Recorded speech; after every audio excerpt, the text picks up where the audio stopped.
Dan setengah mereka itu adalah, makna setengah di sini adalah bahagian-bahagian instrumen yang lain, yang sehingga disebut aliran itu sesat, menyimpang, murtad, apa yang dia itikadkan. Bahwasanya apabila hamba sampai kepada martabat kesudahan, ya, kasihannya akan Allah Ta'ala, maka hilanglah hatinya dan menyembahlah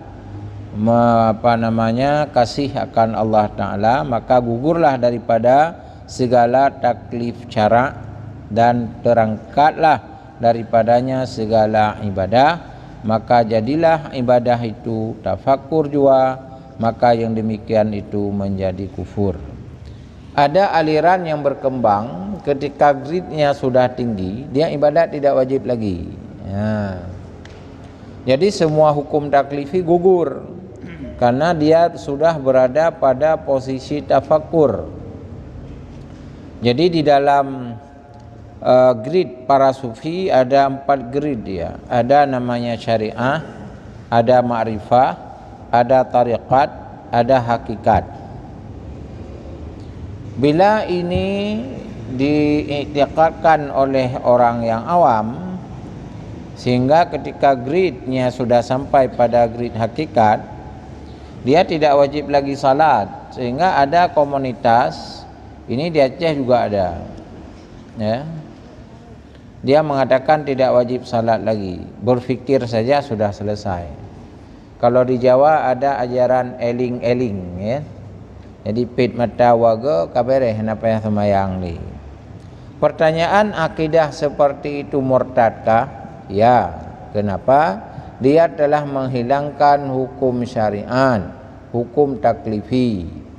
Hukum taklifi ada 5: wajib, sunat, mubah, haram, makruh. 5 ini tidak akan lari. Jadi kemanapun hukum ini tetap dapat salah satu dari 5. Pertanyaan, salat wajibkah atau tidak? Wajib. Ada enggak grid tertentu tidak wajib salat? Tidak ada, semua wajib salat. Rasul sendiri yang dekat dengan Allah juga salat, kan? Bagaimana kelompok yang lain, komunitas yang lain, dia mengatakan tafakur karena grid hakikat dia sudah dapati, dia tidak lagi melakukan ibadah salat. Jadi kalau ada demikian aliran iktikadnya apa? Ya, aliran menyimpang. Karena mandum salatnya mandum yang wajib, artinya yang berakal wajib melakukannya. Tidak ada beda grid di sana, tetap salat wajib. Cuman grid itu tergantung bagaimana kekusyukan, kedalaman kekusyukan, tingkat keyakinan, tingkat nilai-nilai, ada kualitas, ada kuantitas. Nah, itu masalah yang lain. Tapi secara umum salat itu wajib. Haji wajib jika kamu mampu. Bisa enggak haji ke negeri yang lain? Tidak, tetap ke Baitullah. Bila ada aliran yang menyatakan haji tidak mesti ke Baitullah, ya menyimpang, aliran sesat. Karena Allah perintahkan haji ke Baitullah, tidak ke negeri yang lain. Jadi di dalam hukum ada namanya syariah, ada syariah yang mengandung syiar. Yang namanya syiar tidak boleh ditukar, sekalipun pada alam pemikiran kita tidak lagi etis, tidak cocok menurut alam pikiran, tugas kita hanya melaksanakannya. Contoh misalnya, dunia hari ini ketika orang tidak lagi bisa berangkat haji, ya taruhlah kalau ilat hari ini karena COVID-nya atau karena antrinya, lalu kita berpikir, bisa enggak kita membuat sebuah Ka'bah yang ada di negeri yang lain?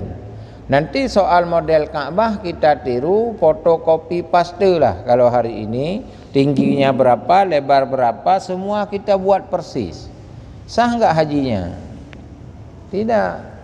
Kalau ada orang membuat seperti ini, tidak perlu lagi haji ke Ka'bah ke sana, boleh dibuat Ka'bah yang lain, apa hukumnya? Ya murtad.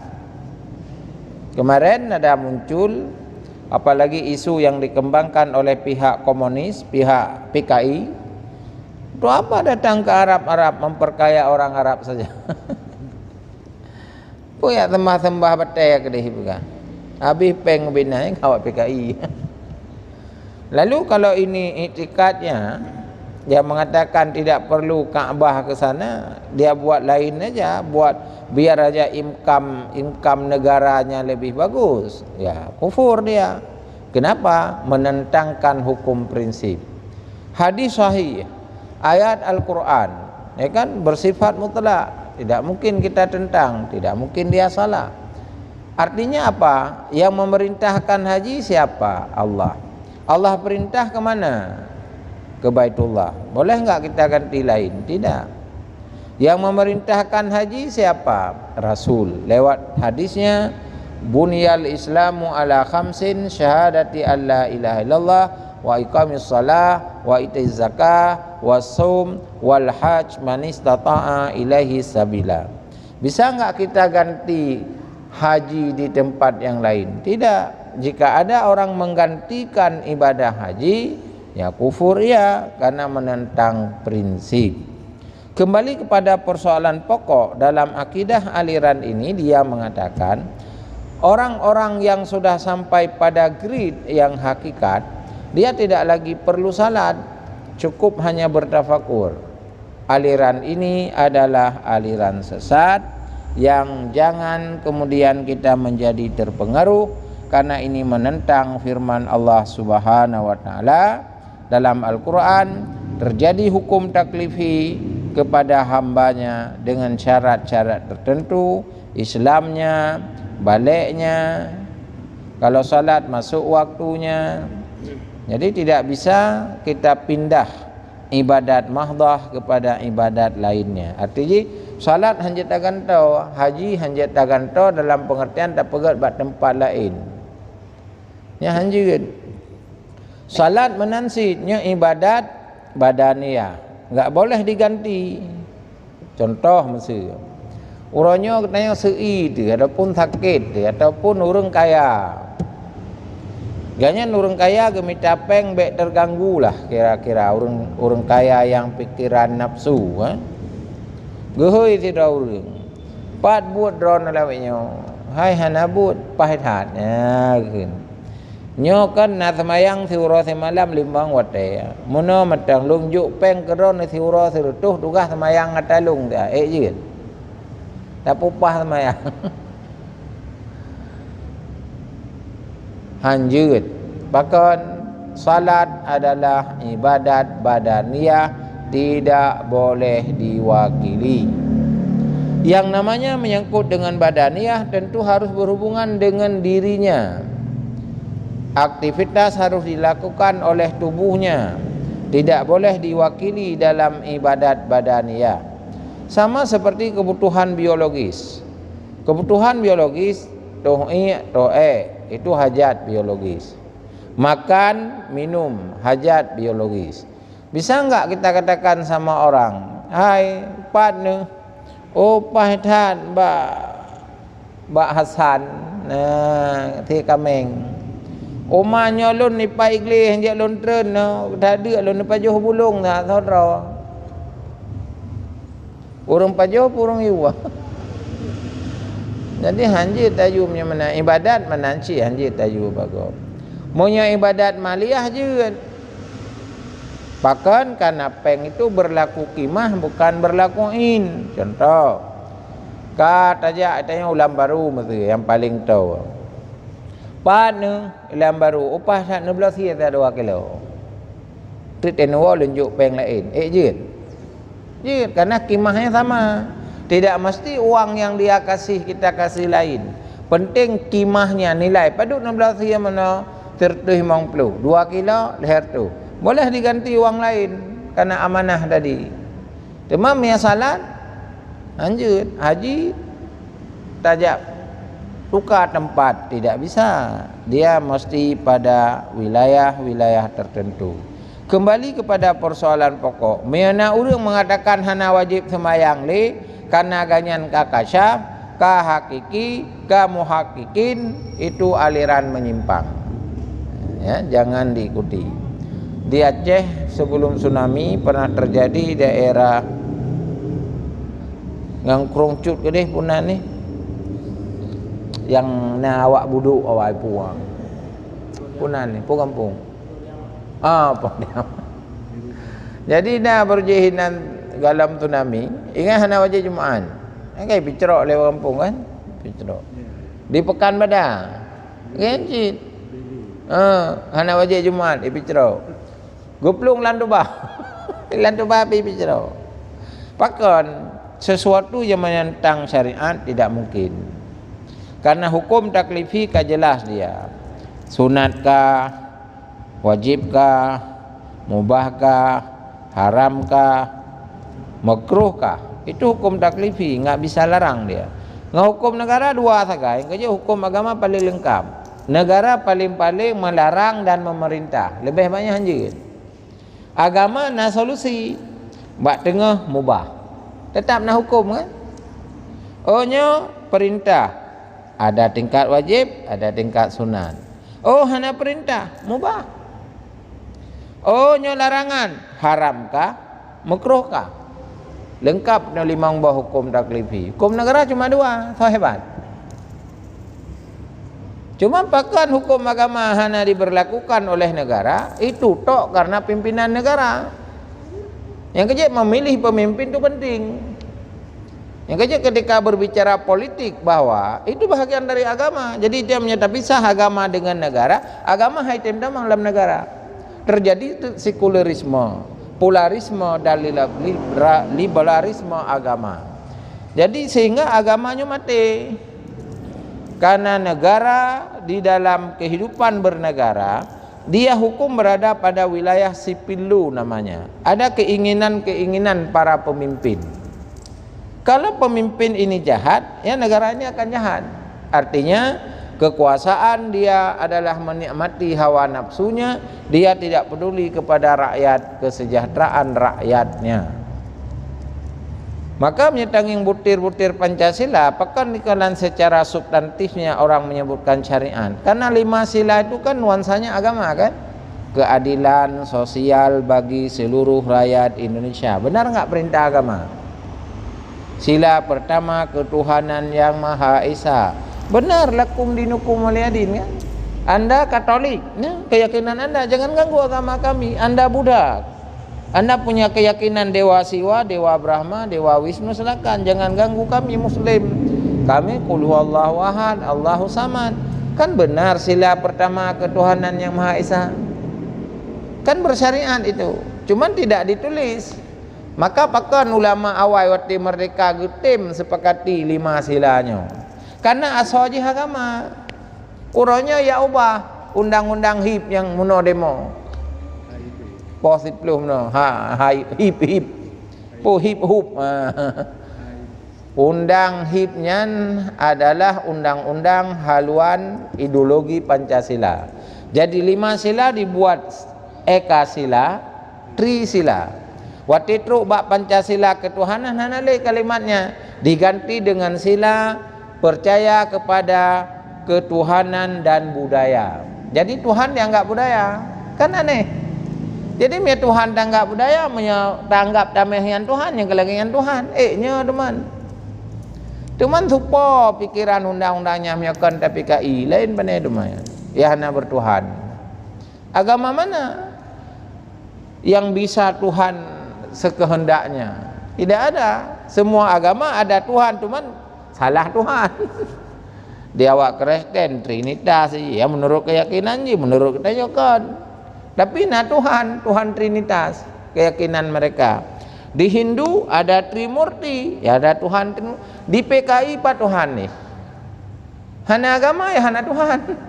Yang kerja paling bahaya PKI. Ketimbangan agama-agama Katolik gitu.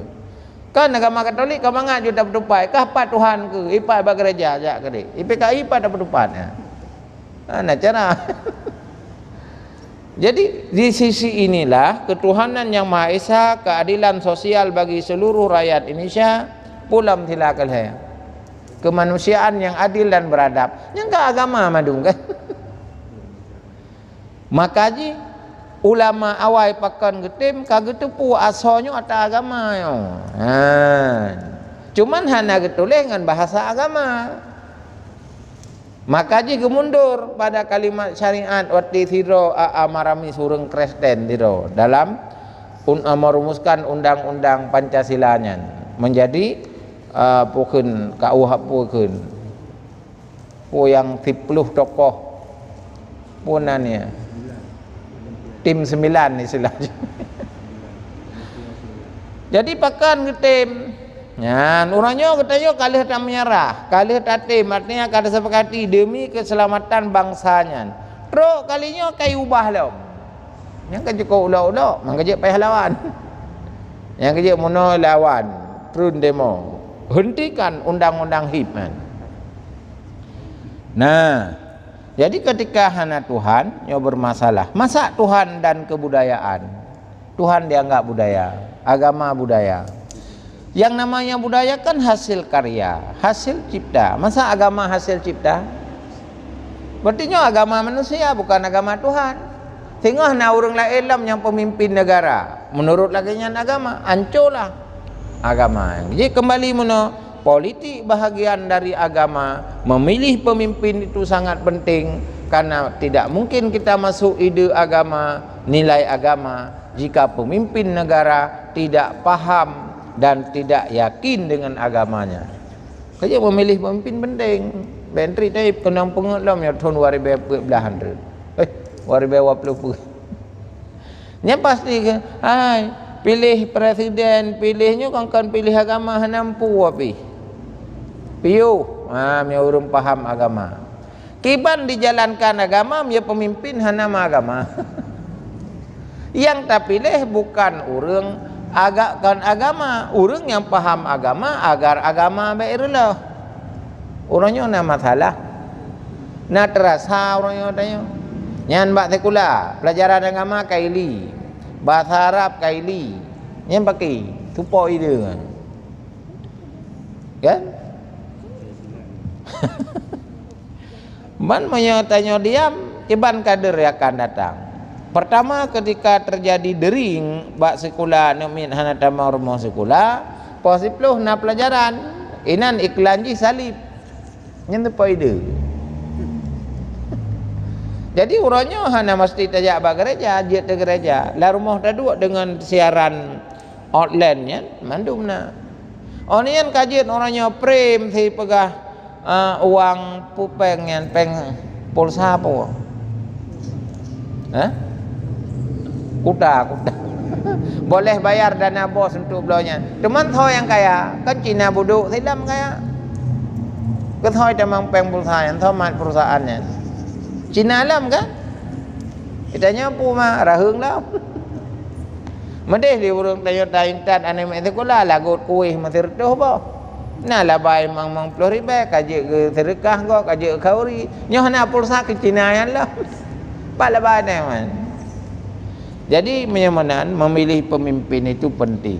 Yang kerja ukur baik le kenang pengut, dia kok le kai kenang pengut. Jadi aliran-aliran yang menyimpang ini harus kita pahami. Lagi-lagi misalnya kita di Aceh sudah banyak kasus terjadi lewat Gavatar ya. Milata Abraham, pengikut Tuhan. Yang terakhir yang ditangkap adalah Gavatar Gerakan Fajar Nusantara. Nyen awak Aceh sih tokoh ji nasional. Coba bayangkan sampai Nabi 26. Al-Musaddiq mengakui dirinya adalah Nabi ke-26. Pakan urang peti. Nah, ini kan persoalan sih. Olehnya Nabi perempuan ada di Indonesia, Lia Amiluddin tahun 1998. Pakan urang peti. Nah, ini hal-hal yang harus kita cegah, kita lawan agar tidak terjadi penyimpangan-penyimpangan akidah ke berikutnya. Jadi inti dalam persoalan akidah orang ini dia menekan ibadat itu tidak wajib bila kelas hakikatnya sudah tinggi. Ibadah mereka kemana? Boleh diganti dengan tafakur. Urang yang kacarang semikirnya kenapa sama yang lain? Semikirnya kan ibadat cit. nyan menyimpang aliran sesat. Hanjit akan tahu semayang. Walaupun cara tetap profesor tetap wajib semayang je. Jadi berencana akan tahun terus. Keput teman semayang ya tikui ya cok bak-baknya te bahasa katai. Kena te urang keun orang. Keput ya cok bak tika te uroi mangga ya. Timiki mentang. Ini kan bahaya ya. Jadi aliran-aliran ini harus diwaspadai karena sudah masuk pada hawa nafsu yang telah hilang hukum-hukum taklifi. Jadi hukum taklifi tidak bisa dihilangkan karena itu adalah bahagian dari prinsip-prinsip agama. Kata keberikutnya, pegalam yang diiktikad oleh para sekte yang berkembang yang disebut aliran itu adalah sesat, ya. Maka setengah daripada akidah orang-orang yang sesat lagi adalah dia mengiktikadkan iktikadnya bahwa tiada suatu yang difardukan Allah Ta'ala atas segala hambanya jika dikehendaki diperbuatan, dan jika tiada dikehendaki tiada diperbuatnya, maka iktikad yang demikian itu menjadi kufur. Jadi menurut kelompok ini hana kewajiban siapa katanya. Jadi Tuhan kali ke pegat, kali ke hon tajak tegat baik dan buruk na bak draw. Karena akal sebagai alat kontrol. Inilah akidah Mu'tazilah Qadariyah yang mereka menggunakan logikanya sebagai rasionalitas dalam mengukur segala kebajikan dan keburukan. Ini bisa kita berfikir, hukum dasar logika, sejuta manusia sejuta hukum, han sama adanya. Menurut si A nya, menurut si B kan, dah namanya hukum yang mutui. Nyankah hukum menurut menyamanan apa makna fungsi rasul, apa makna lagi kitab suci, tidak lagi berpedoman amantu billah wa kutubihi wa rusulihi. Berapa rukun Islam lainnya yang telah hilang dengan sebab kita mengatakan segala kewajiban itu tidak lagi menjadi wajib bagi dirinya, hanya kebajikan ada pada dirinya masing-masing. Jadi telah kita hilangkan kita ini milik Allah. Berarti kita hanjik guku le lapokan, hanjik gato le Allah bahasa kasaji. Ka mengatur dirinya. Bukankah diri kita ini hambanya yang diatur olehnya? Apa makna diatur ini? Wajib mematuhi segala hukumnya. Jadi menyata pegah kebajikan pada masing-masing, keburukan ada pada akal. Kalau akal mengatakan buruk ya buruk, berarti hana fungsi Rasul, hana fungsi Al-Quran, hana fungsi petunjuk bagi manusianya. Onion grid manusia bertingkat-tingkat. Si A dengan si B beda-beda. Yang mana kita pegang? Menyisilah sekulana taman SD. Tentu cara berfikir menurut taman SD. Yang taman SMP beda lagi daya nalarnya. Tingkat SMA lebih lagi. Tingkat sarjana beda lagi. Tingkat serata S2 lebih beda lagi. Serata S3 lebih lagi. Para guru besar lebih berbeda lagi cara berfikir. Lalu pikiran mana yang kita pegang? Kalau pemikiran, kebenaran itu berdasarkan alam pemikiran. Mahana tidak dapat man kan? Nya yang dalam hukum tinggal. Baik ke hakim. Nya kalau hukum keputusan masuk penjara, jih debat, hai. Pujit na hukum lu. Ilung kan perle makan sit, kan perle minum sit. Ratnan cara yang jit lu ilung. Pekua bak PSK, pepathan yang hukum rajam lung Medina. Ilung kan komita pengcit yang kun PSK. Ilung ratna jit ku pak beda dengan menteri, jika minta pengcit. Dah hukum yang tamatnya lagi. Menurut PSK itu pekerjaan dia bagus. Bukankah menurut agama itu zina? Tanpa menikah. Makanya kalimat PSK yang sudah kita ceritakan itu sengaja diciptakan oleh orang-orang musuh agama untuk menghilangkan image hukum agama. Jadi paradigmanya diubah. Kita lihat. Kalau dulu langsung orang mengatakan nyantau hana menikah, lonti kan? Terbayang ni laula itu zina. Dosa besar. Kedua, lahilam kupu-kupu malam ipaluh lam.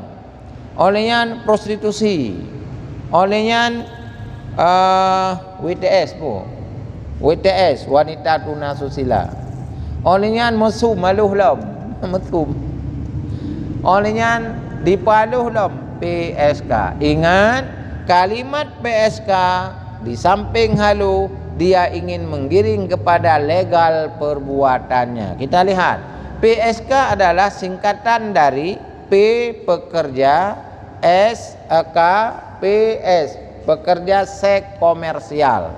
Artinya orang mencari uang lewat seksnya. Jadi sama-sama kata mereka, Anda Pak Menteri mencari uang di kementeriannya, kan sama kebutuhan hidup. Anda makan, kami makan. Anda minum, kami minum. Apa yang salah kami? Anda mencari uang lewat alur itu, kami mencari uang, nah ini alur kami. Apa yang Anda larang? Ini pekerjaan kami. Itulah disebut PSK, pekerja seks komersial. Lagi tak pesawat komersial, bayu 3 pesawat padu. Jadi bahasa ini menggiring kepada suatu hari orang yang mencari pekerjaan ini dianggap legal oleh negaranya. Hati-hati. Padahal agama tetap zina kan? Tanpa menikah yang sah tetap hukumnya zina.